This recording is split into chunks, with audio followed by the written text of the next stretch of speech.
project is based on infrastructure of technology as determinant of science and technology infrastructure milestone in India compared to African countries conducted in Vishakapatnam and Andhra. The introduction part is, I start by defining what is biotechnology. And biotechnology is defined according to CSSR.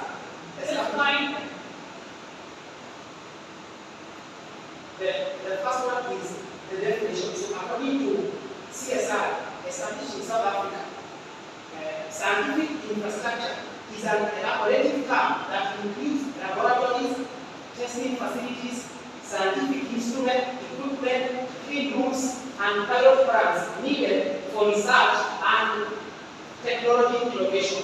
So biotechnology will have a critical contribution in the future infrastructure and development in continent of Africa, and individual countries in economic development, and intense effort are needed to attract infrastructure for technology investment.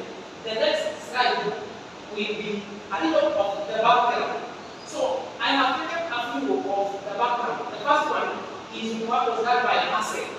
In the 1965, I rated that to boost the national economy, we were to start a maximum number of intertwined dependent infrastructure projects.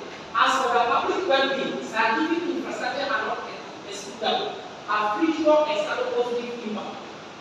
Externality, which is a state of impact on any part or not involved in a given economy. So this externality, it is describing that when one part does not do something, there is another part that is affected. And this one, I'm using it to give it a background. So on discussing the uniqueness of infrastructures and to exactly define the key point of this research, this study used in the above definitions and defined scientific externalities as an international and as an intentional and imbalanced process of gains caused by inadequate scientific and technology infrastructure that are not taken into consideration in African government. There is a gap, there is an imbalance in terms of scientific infrastructure in Africa. And that one comes to why I chose this study. So my case study, according to the first point, is pioneered by my inquisitive on the scientific success story of India in making the COVID-19 vaccine. During the COVID-19 vaccine pandemic, I saw India manufacture their own vaccine and became vaccine supplier to India and the world.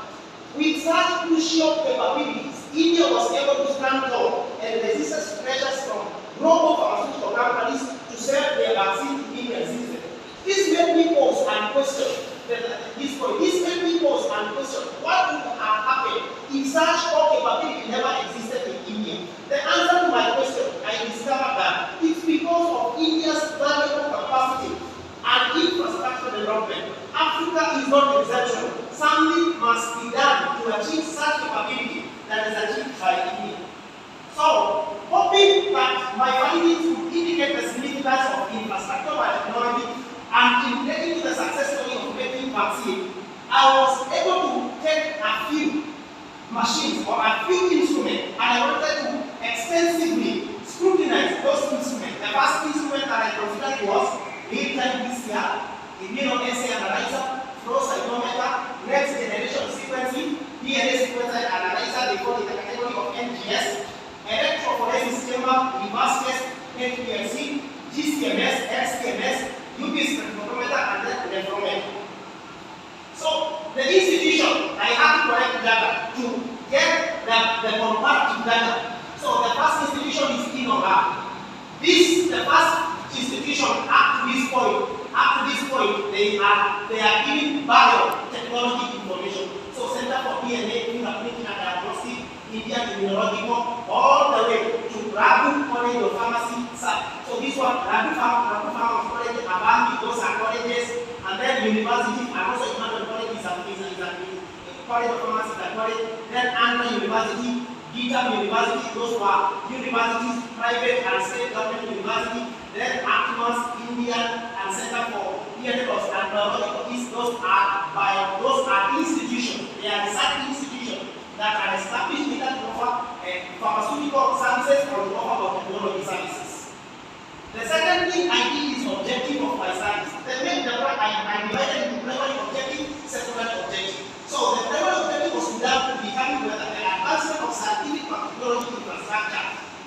and India's milestone in research compared to African countries will have critical contribution to future scientific productivity in the continent of Africa and individual countries' economic development.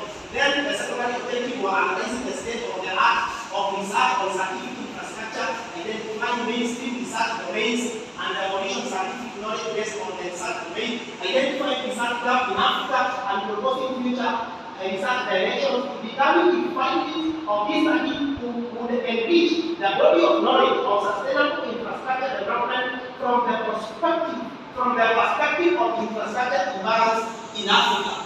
Then my research methodology, the main data collection method was in-depth individual interviews. As I was collecting data, I thought I could use my questionnaire. I used my questionnaire as a guide to ask questions. Then, mostly in colleges, I could do forecast group. I could have the principal of the college. I could have the HOD in charge of that department, and the people and also the one in charge of the laboratory. And I could ask them questions on a group basis, guided by my questionnaire. Then, participant observation. It is what I use questionnaire as my guide to observe. So I was, in this participant observation, I was the one observing. So that one is where I do part. This is my results and discussion. I came up with 15 questions, and I have analyzed them in pattern of the questions. So in question 1, I was analyzing what is the participant age. And as you can see, the blue one, it shows the years they have worked. Then that 1 all the way to 3, it is the entries of all the entries of the answers I got. There were 56. So out of 56, 31 they were over 10 years. So question 1 showed that this result showed the majority of the survey respondents have worked at least 10 years. That's revealing the validity, reliability, and accuracy of the information collected, because they have given from experience. They have worked there for more than 10 years. Number 2, the second question, the third question, and the fourth question, they were about system optimization. Then they were about upgraded and easy use of software and data version. And my result was able to realize that the result showed that the instrument considered in the survey can be optimized to meet the quality requirements. The components such as additional detectors, valves, etc. can be upgraded in the future. The instrument and software easy to use and operate, and finally the version would be put in place to get feel of how the software function for a laboratory workflow. So it gets good results. So most of 100% they agreed that system optimization, they showed positive results. They were giving yes that their system optimization upgrade, ease of use of software and demo version, they are in place for this instrument. Number 3, the performance they get from the instrument. The results showed that the instrument considered in the survey qualified during installment to meet the researchers' performance expectation, where 73 of the respondents felt they got high output, 27 felt they got average result, and that one is showing that most of those equipment or instruments, they are giving 73% high output. The 6th and the 7th question is the service provider. Because we know every instrument must be serviced for it to be operational. So the survey showed that 54% of the respondents get their support and service from manufacturers. 41% get their support and services from both manufacturers and third-party services.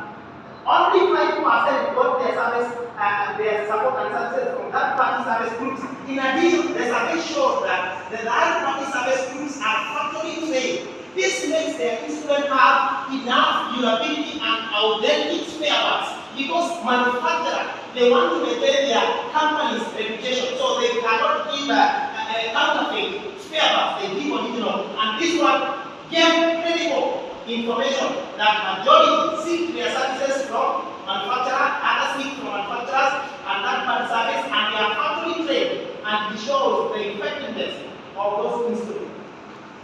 The other one is a type of HPLC that are used. So my survey showed majority of HPLC they use is analytical HPLC, and then the mode of separation, majority use reverse phase mode. And that is what I was able, because I was scrutinizing which type of HPLC you have. Majority answered by analytical, then mode of separation,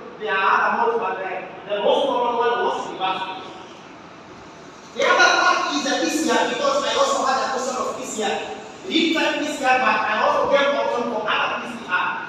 Majority of the institution they were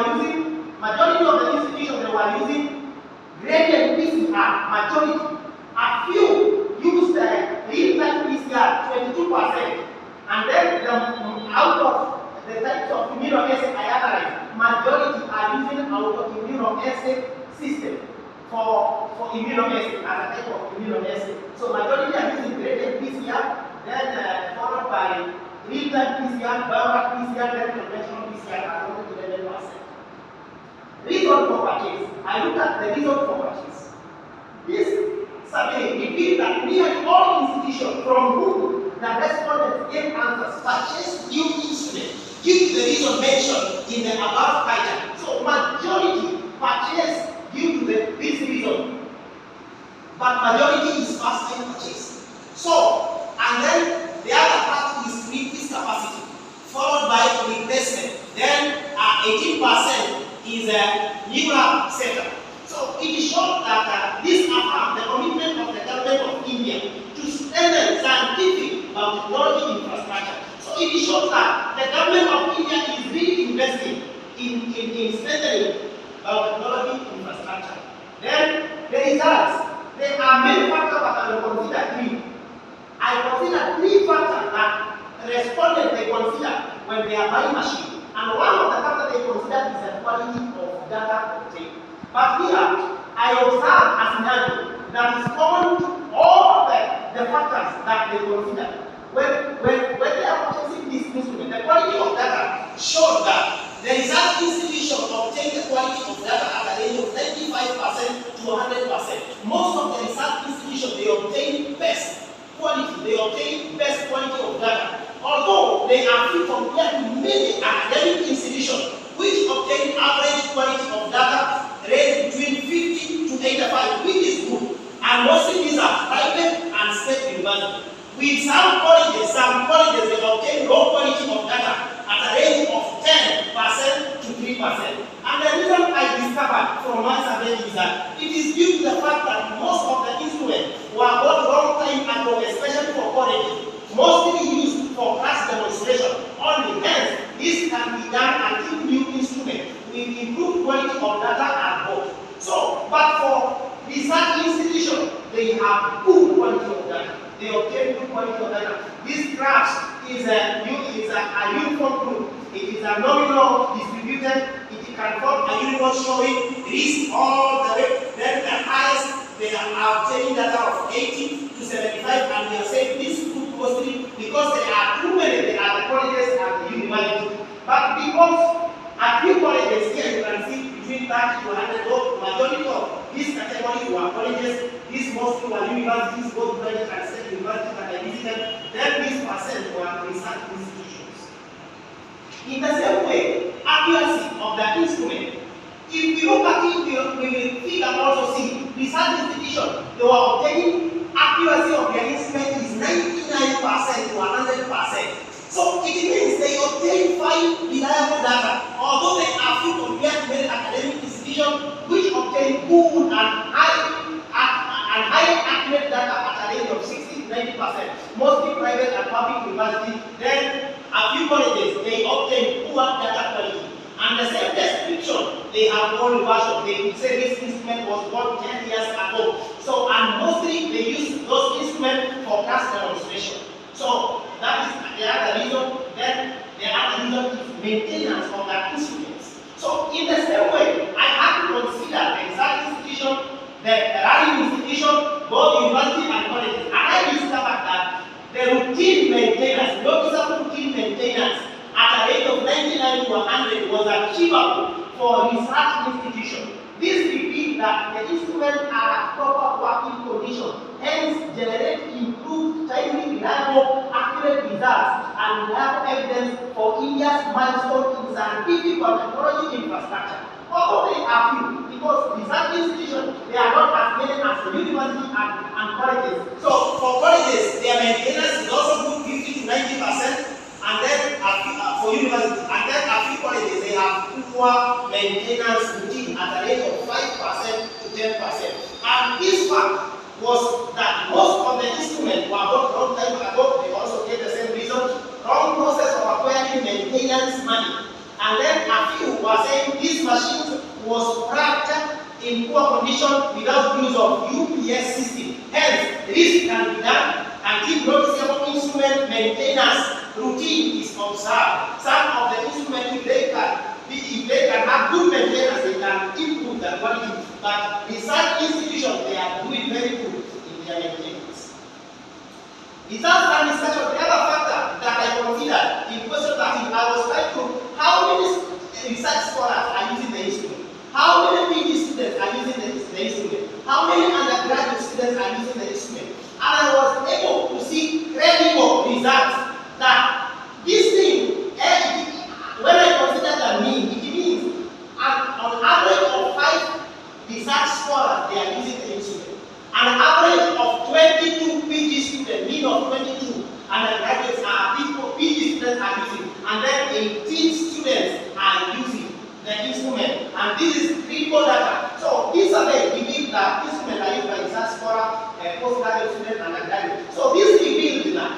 And this is the main point. The government of India exposes their students to scientific instruments from undergraduate level, and by the time they join research institution, they have know-how to operate and have analysis of the samples. So if they exposes them, and we are able to see that undergraduate, 18% of them, they are exposed. If you look at the largest number was able to record for students, for undergraduate it is 100. So there are some institutions that are exposing 100 students to the instrument. And then the other one is samples. I also wanted to see how many samples per day do they handle. And I was able to see that there is a minimum of 118 samples. But it is incredible to notice that the maximum sample handled, and especially this is by institution, this is by research institution, 1,000. There is mostly two. This one mostly is for colleges, and mostly this one was for colleges. University they are doing higher than 2. So the maximum was 1,000. So there is an institute that is handling 1,000 samples per day. The minimum is 2. This reveals incredible potential that institutions in India have in handling so many samples per day. Hence, increased chance of diagnosis and identification of respective infectious agent or successful drug discovery after identification of active ingredient. So it shows the potential, like in the case of PCR, it shows that if they have to test PCR, this is just survey or is just a statistic data. So if I was to use population parameter, it will go higher than 1,000. So it shows you at 24 hours, the instrument, most of the instruments used by institution of India, they can handle potential, incredible, great samples per day. The other one is the crisis contribution. So there are many crises, but I wanted to consider the crisis contribution. How much would India contribute? In accordance, I have based on my sample, based on statistics that. So the results showed that.